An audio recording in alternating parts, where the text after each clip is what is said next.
राज्यसभा से 115 दिन निलंबन झेलने के बाद नए संसद भवन में आम आदमी पार्टी के सांसद राघव चड्ढा जी पहली बार बोलते हुए पोस्ट ऑफिस बिल 2023 के खतरे से देश को आगाह किया है। सुनिए। सस्पेंशन समाप्त होने पर पहली बार इस सदन में बोलने जा रहा हूं और इस नए संसद भवन में पहली बार बोलने जा रहा हूं, तो आपका संरक्षण चाहूंगा सर। 5 मिनट समय आपका।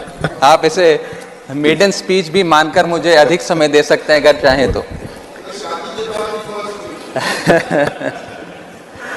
सर, मैं आम आदमी पार्टी की ओर से द पोस्ट ऑफिस बिल 2023 को अपोज करने के लिए खड़ा हुआ हूं, इसका विरोध करने के लिए खड़ा हूं। सर, ये कानून को अगर बारीकी से पढ़ा जाए तो इसमें 2 बड़े खतरनाक प्रावधान हैं, सेक्शन 9 और सेक्शन 10। ये ऐसे खतरनाक प्रावधान हैं जो भारतीय डाक सेवा को, इंडियन पोस्टल सर्विस को इतनी शक्तियां दे देंगे कि वे किसी भी शिपमेंट को, कंसाइनमेंट को, पोस्ट को, चिट्ठी को खोलकर उसे सीज कर सकते हैं, उसे पढ़ सकते हैं, उसे इंटरसेप्ट कर सकते हैं और उसके सब्सिक्वेंटली जो एक्शन उस पर लेना चाहते हैं वो ले सकते हैं। और इसके कोई रूल्स, कोई प्रोसीजर, कोई दायरा, कोई क्राइटेरिया बिल्कुल भी इस पूरे कानून में नहीं लिखा गया है। मैं पहले सेक्शन 9 पढ़ के सुनाना चाहूंगा, फिर विस्तार से अपनी बात रखूंगा।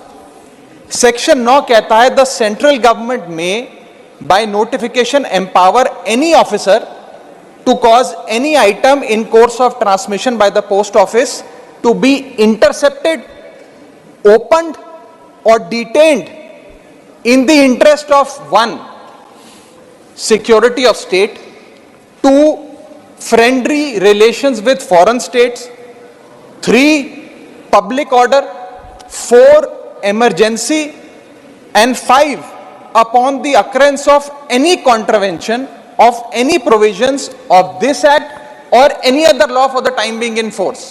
यानी कि इन 5 सिनेरियोज में पूरी शक्ति है इंडियन पोस्टल ऑफिस को कि वो किसी के भी डाक को या कंसाइनमेंट शिपमेंट को इंटरसेप्ट कर सकती है, डिटेन कर सकती है, खोल सकती है। इसमें 7 बड़ी समस्याएं हैं जो मैं आपके सामने रखना चाहूंगा। पहला है बिग ब्रदर सिंड्रोम, यानी कि हर तरीके से अपने नागरिकों पर सर्वेलेंस रखना, वो क्या कम्युनिकेट कर रहे हैं, क्या बातचीत कर रहे हैं, चिट्ठी पत्र में क्या लिखकर भेज रहे हैं, उस पर सरकार की आंखें रहें, सरकार को मालूम रहे। ये एक बिग ब्रदर सिंड्रोम है जिससे ये बिल पूरी तरीके से पीड़ित नजर आता है सर। दूसरा सबसे बड़ा इसमें जो समस्या निकल कर आती है वो ये है कि ये बिल प्रोसीजर स्पेसिफाई करने में फेल हो जाता है कि वो कौन से ऐसे प्रोसीजर है जिसके तहत आप किसी डाक को इंटरसेप्ट कर सकते हैं, खोल सकते हैं या डिटेन कर सकते हैं। ये एक आर्बिटरी शक्ति नहीं हो सकती है, ये शक्ति निर्धारित होनी चाहिए कि ऐसे कौन से इमरजेंसी या फ्रेंडली स्टेट्स को आप फायदे पहुंचाने चाहते हैं जिसके चलते, या खास तौर पे किसी भी प्रावधान, किसी भी कानून का कोई वायलेट होता है तो वो आपको शक्तियां दे देता है कि आप किसी की भी डाक रोक लें। ये इसमें दूसरी बड़ी खामी है सर। तीसरी बड़ी खामी है कि जिन ग्राउंड्स को स्पेसिफाई किया गया है कि किन ग्राउंड्स के तहत आप किसी के भी डाक को या शिपमेंट को खोल सकते हैं, कॉन्फिस्केट कर सकते हैं, इंटरसेप्ट कर सकते हैं, वो ग्राउंड्स बहुत वेग हैं। वो किसी भी शिपमेंट को रोकने के लिए या किसी भी कंसाइनमेंट या चिट्ठी या डाक को रोकने के लिए कोई भी कानून पकड़कर या कोई भी मनगढ़ंत कहानी बनाकर आप उसे रोक सकते हैं। इतने वेग ग्राउंड्स ये कानून भारतीय डाक सेवा को देने जा रहा है। चौथा और सबसे बड़ा खतरा जो इस बिल से है कि जो अफसर इसको इंटरसेप्ट करेगा या कॉन्फिस्केट करेगा, अगर वो अफसर गलत पाया जाता है तो उसके खिलाफ कोई एक्शन नहीं लिया जाएगा, उसे पूरी आजादी है। 5वां आर्टिकल 19 और आर्टिकल 21 का वायलेशन है सर। इसके साथ एक और मैं खतरनाक चीज बताना चाहूंगा कि ये राइट टू प्रिवेसी जो है, ये राइट टू प्रिवेसी का वायलेशन है। और राइट टू प्रिवेसी का एक हाल ही में वायलेशन मेरे साथ और इस सदन के कई सदस्यों के साथ हुआ, जब हमें अपने स्मार्टफोन पर, एप्पल के स्मार्टफोन पर एक नोटिफिकेशन आया, जिस नोटिफिकेशन में सर ये लिखा गया कि स्टेट स्पॉन्सर्ड अटैकर्स ने आपके फोन को इन्फेक्ट कर दिया है और इसके जरिए वे आपके कैमरा, आपके माइक, फोन का जो माइक होता है और फोन के अंदर जितने भी डॉक्यूमेंट्स, पासवर्ड्स, कॉन्टैक्ट्स हैं, वो सारे स्टेट स्पॉन्सर्ड हैकर जो है उसके निगरानी में आ जाते हैं, उसकी पोजीशन में आ जाते हैं। ये किसी साधारण व्यक्ति के साथ नहीं सर, देश के कई सांसदों के साथ हुआ। और दिलचस्पी की बात यह है और खतरनाक बात मैं कहूं वो ये है कि ये सिर्फ विपक्ष के सांसदों के साथ हुआ, ऐसा जानकारी आई और इसमें एक शायद सत्ताधारी पक्ष के भी सांसद थे। ज्यादातर जो लोग इसमें पाए गए, जितनी मैंने रिपोर्ट्स पढ़ी, उसके मुताबिक विपक्ष के या सरकार के आलोचक थे।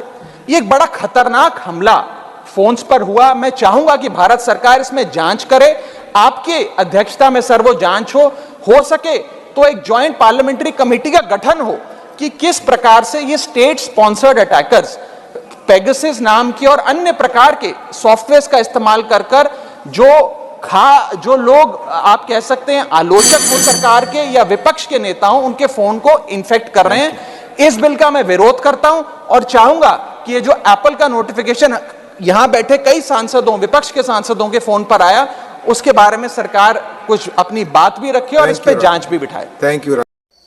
राघव चड्ढा के निलंबन का कनेक्शन जानिए।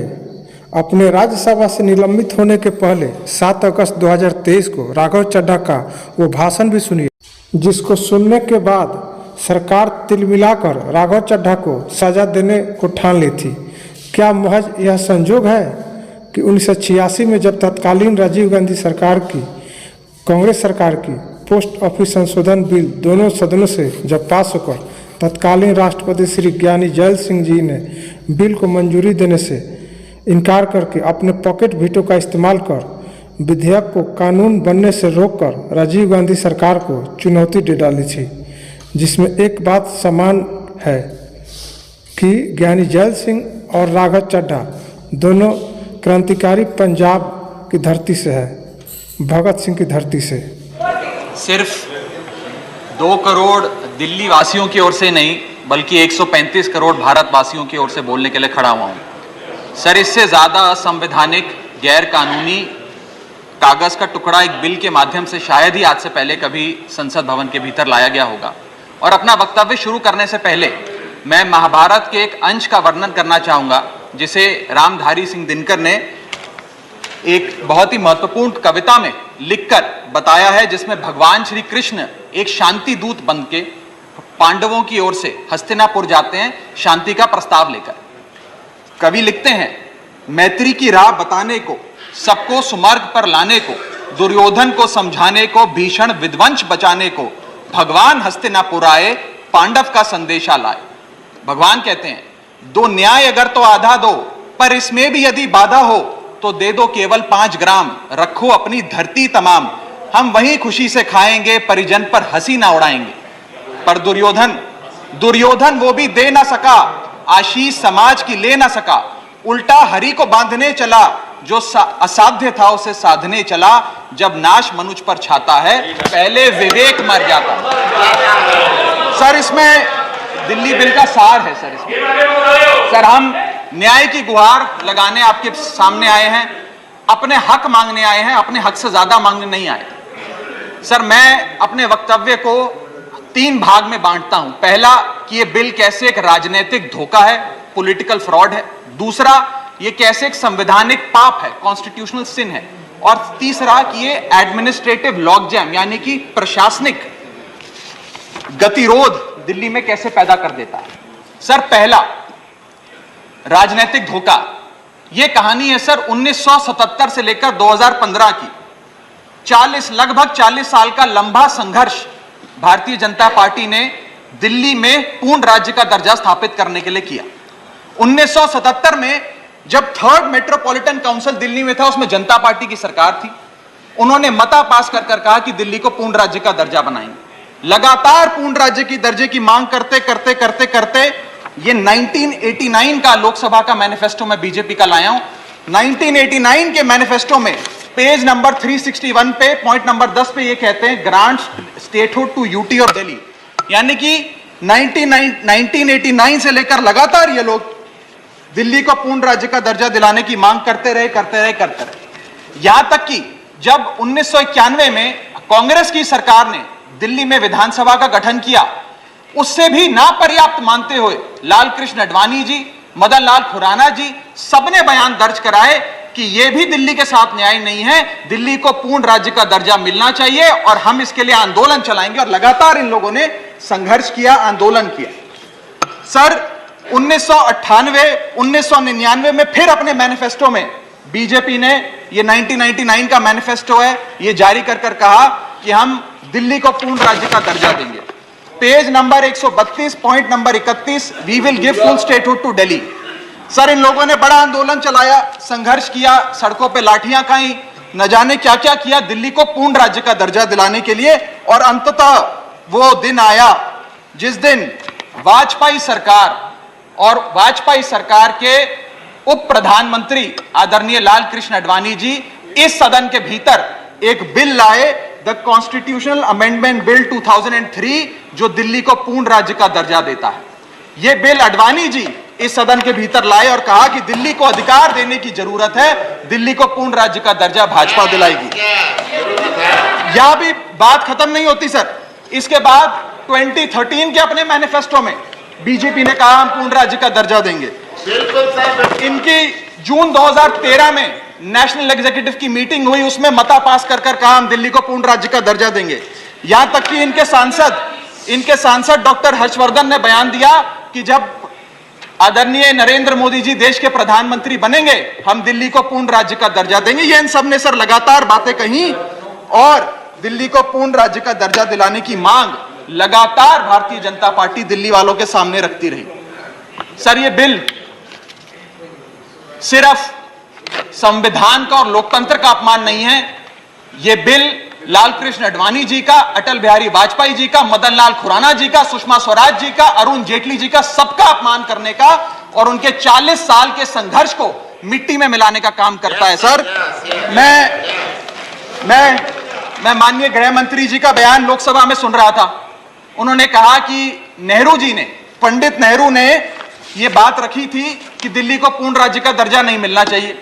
मैं माननीय गृह मंत्री जी से कहना चाहता हूं, नेहरूवादी मत बनिए, आडवाणीवादी बनिए, वाजपेयीवादी बनिए और दिल्ली को पूर्ण राज्य का दर्जा देने का आज आपके पास ऐतिहासिक मौका है। दिल्ली को पूर्ण राज्य का दर्जा दीजिए।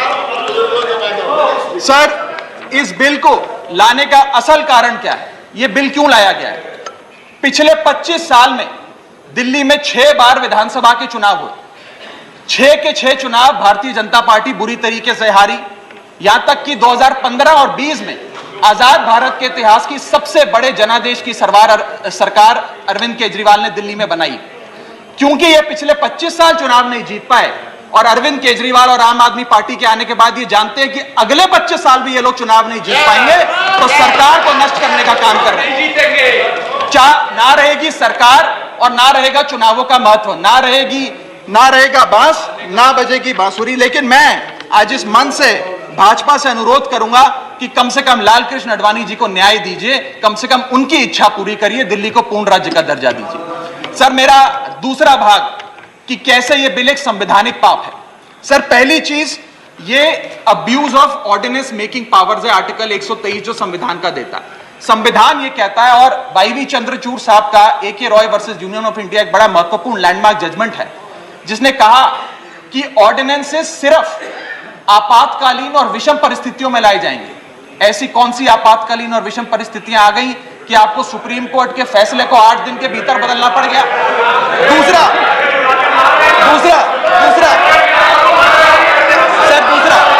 सर देखिए सर दूसरा सुप्रीम कोर्ट की दूसरा बिंदु, यह सुप्रीम कोर्ट का अपमान है।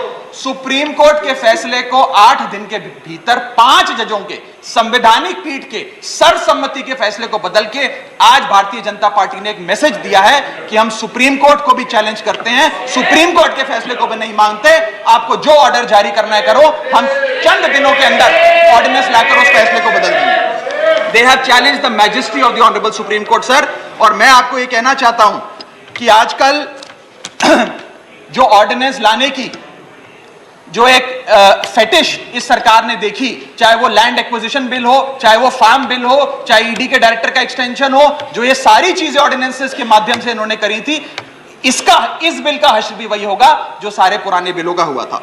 सर, थर्ड बिंदु कि कैसे ये बिल संघीय ढांचे को एरोड करता है। हमारा भारत का संविधान और सुप्रीम कोर्ट का 2023 का 2018 का संवैधानिक पीठ का फैसला कहता है कि दिल्ली के पास एक यूनिक फेडरल आइडेंटिटी है, यूनिक कॉन्स्टिट्यूशनल आइडेंटिटी है, और भारत का संविधान जो हमें संघीय ढांचा देता है, जो शक्तियां देता है, उन शक्तियों को एनक्रोच करने का काम यह सरकार करती है, हमसे अफसरशाही और तमाम शक्तियां छीनकर। मैं आपको सुप्रीम कोर्ट का वो एक वाक्य पढ़ के सुनाना चाहूंगा। The majority in the 2018 constitutional जज bench held that while the NCT of Delhi could not be accorded with the status of a state, the concept of federalism is applicable to Delhi. हम पूर्ण राज्य नहीं है, लेकिन फिर भी राज्य का दर्जा एक संघीय ढांचे के परिप्रेक्ष्य में दिल्ली को मिलता है। उसके बाद सर, इन लोगों ने तो कमाल ही कर दिया। आज बिना संवैधानिक संशोधन लाए संविधान को बदल दिया, मात्र एक एक्ट ऑफ पार्लियामेंट से, जो आज तक शायद भारत के इतिहास में कभी नहीं हुआ। सर, इसके बाद यह बिल पार्लियामेंट्री अंडरमाइन करता है प्रिंसिपल्स ऑफ कलेक्टिव रिस्पांसिबिलिटी को। भारत का संविधान कहता है सर कि परमानेंट एग्जीक्यूटिव और पॉलिटिकल एग्जीक्यूटिव मिलके लेजिस्लेचर के प्रति जवाबदेही होंगे। ये प्रिंसिपल ऑफ कलेक्टिव रिस्पांसिबिलिटी है। इसमें से परमानेंट एग्जीक्यूटिव यानी कि अफसरशाही को छीनकर ये पूरी तरीके से कलेक्टिव रिस्पांसिबिलिटी का प्रिंसिपल, जिसपे सरकारें चलती हैं इस देश में, उसे ध्वस्त करता है। और आखिरी बिंदु संवैधानिक अपराध का, ये ट्रिपल चेन ऑफ अथॉरिटी को तार तार करता है sir. Triple chain of accountability ये होती है कि अफसरशाही की जवाबदेही मंत्री को, मंत्री की जवाबदेही लेजिस्लेचर को, और लेजिस्लेचर की जवाबदेही जनता को। इसमें से अगर आप अफसरशाही हटा देते हो तो फिर जवाबदेही की जो ये ट्रिपल चेन ऑफ अकाउंटेबिलिटी है ध्वस्त हो जाती है। तो ये काम करके संवैधानिक अपराध एक प्रकार से सरकार ने किया है। सर, मेरा आखिरी भाग, ये कैसे एक एडमिनिस्ट्रेटिव हाराकिरी, एक एडमिनिस्ट्रेटिव गतिरोध पैदा करता है। ये कहता है सिर्फ उपराज्यपाल ही ट्रांसफर पोस्टिंग करेंगे एक समिति के माध्यम से, यानी कि अफसर अब मुख्यमंत्री की नहीं सुनेगा, मंत्रियों की नहीं सुनेगा। अगर अब दिल्ली में किसी के घर में बिजली नहीं आ रही, पानी नहीं आ रहा, किसी के बच्चे का स्कूल में दाखिला नहीं हो रहा, तो वो उपराज्यपाल के पास जाएगा, अपने मंत्री मुख्यमंत्री के पास नहीं जाएगा। क्या लोग जानते हैं उपराज्यपाल कहां रहता है? उपराज्यपाल कौन सी विधानसभा से चुनाव लड़ा, उपराज्यपाल ने कौन सा चुनाव जीता? लेकिन सारी शक्तियां एक चुनी हुई सरकार से निकालकर उपराज्यपाल को देता है। यह आगे कहता है सर ये बिल कि हम एलजी को सोल डिस्क्रिशन देते हैं, स्वयं के विवेक से फैसले लेने की तमाम शक्तियां। आज तक उपराज्यपाल और गवर्नर काउंसिल ऑफ मिनिस्टर्स की एड एंड एडवाइस से बाध्य थे, लेकिन यह बिल उपराज्यपाल को सुपरसीडिंग पावर्स देता है। आगे सर, यह बिल जितने भी ब्यूरोक्रेट्स हैं उन्हें एक जुडिशियल अथॉरिटी बना देता है। यह कहता है अफसरशाही तय करेगी कि मंत्री का फैसला सही है कि मंत्री का फैसला गलत है, और अगर अफसर को मंत्री का कोई फैसला पसंद नहीं आया तो अफसर मंत्री का फैसला लागू करने से मना कर सकते हैं। और सर, यह बिल अथॉरिटी, कमीशंस और कॉरपोरेशंस बनाने की, तमाम गठन करने की, नियुक्ति करने की शक्तियां सारी की सारी केंद्र सरकार को दे देता है, यानी कि सरकार की चाबी एक प्रकार से केंद्र सरकार को हाथ में पकड़ा देता है। सर, माननीय गृह मंत्री जी ने कहा था कि आम आदमी पार्टी एक सुपारी सी जितनी पार्टी है, एक सुपारी जितनी छोटी सी पार्टी है। सर, ये वो सुपारी जितनी पार्टी है जो आजाद भारत के इतिहास का फास्टेस्ट ग्रोइंग पॉलिटिकल स्टार्टअप कहलाती है। ये वो सुपारी जितनी पार्टी है जिसने 3 बार भाजपा को दिल्ली में हराया और 2 बार 2015 और 20 में आजाद भारत के इतिहास की सबसे बड़े जनादेश की सरकार बनाई। ये वो सुपारी जितनी पार्टी है जिसने पंजाब में भाजपा को लगभग शून्य पर लाकर खड़ा कर दिया। ये वो सुपारी जितनी पार्टी है जो 10 साल में राष्ट्रीय पार्टी बनी। ये वो सुपारी जितनी पार्टी है जिसके 161 विधायक और 11 सांसद है। और ये वो सुपारी जितनी पार्टी है जिसका काम देखने के लिए first lady of United states of America और यूनाइटेड जनरल के पूर्व प्रमुख बान की मून आते हैं। सर, मैं आज अपने साथी जो आंध्र प्रदेश और उड़ीसा की सरकार चलाते हैं उन्हें कहना चाहूंगा, आपकी जरूर कुछ मजबूरियां रही होंगी जिसके चलते आपने ये फैसला लिया इस सरकार के इस बिल का समर्थन करने में। कुछ तो मजबूरियां रही होंगी, यूं ही कोई बेवफा नहीं होता। लेकिन मैं आपको कहना चाहता हूं कि आग जब लगेगी तो बहुत दूर तक जाएगी। राहत इंदौरी साहब का एक बड़ा महत्वपूर्ण शेर है, अगर खिलाफ है होने दो, जान थोड़ी है, ये सब धुआं है, आसमान थोड़ी है, लगेगी आग तो आएंगे कई घर जद में, यहां सिर्फ हमारा मकान थोड़ी है, लेकिन जब आपके घर में आग लगेगी आम आदमी पार्टी आपके साथ खड़ी होगी, मैं आपको विश्वास दिलाता हूं। और सर, मैंने अपनी बात शुरू करी थी महाभारत के एक अंश से, मैं समाप्त भी महाभारत के एक अंश से करूंगा सर। बीच कुरुक्षेत्र के मैदान में जब युद्ध प्रारंभ होने वाला था तो युधिष्ठिर ने शंखनाद करने से पहले एक घोषणा करी और कहा कि यह धर्म की लड़ाई है। मेरी सेना में खड़े मेरे पीछे जितने योद्धा हैं, अगर उन्हें लगता है कि धर्म मेरे साथ नहीं कौरवों के साथ है, तो मेरी सेना छोड़कर सामने वाली मेरी दुश्मन की सेना में जाकर खड़े हो जाएं, उनकी ओर से युद्ध करें। और अगर कौरव सेना में कोई योद्धा है जिसे लगता है कि धर्म युधिष्ठिर के साथ है, पांडवों के साथ है, तो आप कौरवों की सेना छोड़कर मेरी सेना में आइए, मैं बाहें फैलाकर आपका स्वागत करूंगा। उस समय कौरवों का एक भाई युयुत्सु कौरव सेना छोड़कर पांडवों की ओर आया और पांडवों की ओर से युद्ध लड़ा। मैं उसी बात का जिक्र करते हुए आज इस सदन में बैठे तमाम सांसदों को कहना चाहता हूं, राज्यसभा काउंसिल ऑफ स्टेट्स है, हम लोग काउंसिल ऑफ स्टेट्स है, जहां ज्यादा जिम्मेदारी बनती है राज्यों के हितों की, अधिकारों की रक्षा करने की। मैं मांग करता हूं, आज आप लोग पार्टी लाइन से ऊपर उठकर, विचारधारा से ऊपर उठकर संविधान को बचाने के लिए, लोकतंत्र को बचाने के लिए इस बिल को हराइए। आज ये इतना असंवैधानिक और गैर कानूनी बिल अगर ये सफल हो गया तो हो सकता है आज के बाद आने वाले समय में ये लोग देश में चुनाव ही ना कराए, चुनावी प्रक्रिया को खत्म करने से। बहुत बहुत शुक्रिया।